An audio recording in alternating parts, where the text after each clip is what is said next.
কাতারের ভেন্যুগুলো পরিদর্শনে গিয়েছিলেন ফিফা সভাপতি, দেখেছেন কাজের অগ্রগতি। উদ্বোধনী ম্যাচের ভেন্যু আল বাইতে একটি 7-a-সাইড ম্যাচও খেলেছেন ইনফ্যান্তিনো। 60,000 দর্শক ধারণ ক্ষমতার এই স্টেডিয়াম দেখে রীতিমতো বিস্মিত তিনি। এখানে খেলার অনুভূতি অবশ্যই বিশেষ।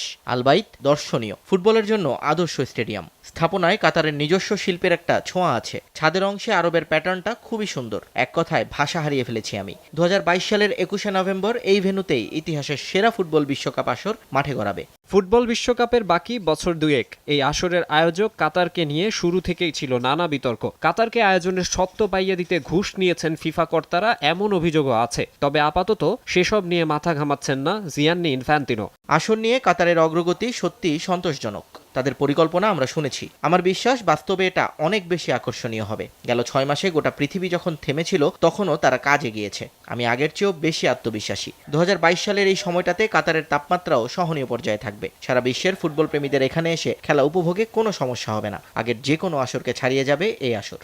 আয়োজকদের আতিথেয়তায় মুগ্ধ ফিফা প্রেসিডেন্ট। করোনা মহামারীর স্থবিরতা শেষে আবার কবে স্বাভাবিক হবে পৃথিবী, সেটাই এখন অপেক্ষা। ফিফা সভাপতি ইনফান্তিনোকে আল বাইতে আমন্ত্রণ জানাতে পেরে আমরা আনন্দিত। আরব বিশ্ব ও মধ্যপ্রাচ্যের ইতিহাসের প্রথম বিশ্বকাপের আয়োজক হওয়ার সুযোগ পেয়ে আমরা গর্বিত। করোনা মহামারীর কারণে আমাদের দায়িত্ব আরও বেড়েছে। আশা করছি 2022-এর নভেম্বরের আগে মাঠে দর্শক প্রবেশের সুযোগ সৃষ্টি হবে। এরই মধ্যে ভেন্যুগুলোর নির্মাণ কাজ 90% সমাপ্ত হয়েছে বলে জানিয়েছে আয়োজকরা। মাকসুম আলম খান, সময় সংবাদ।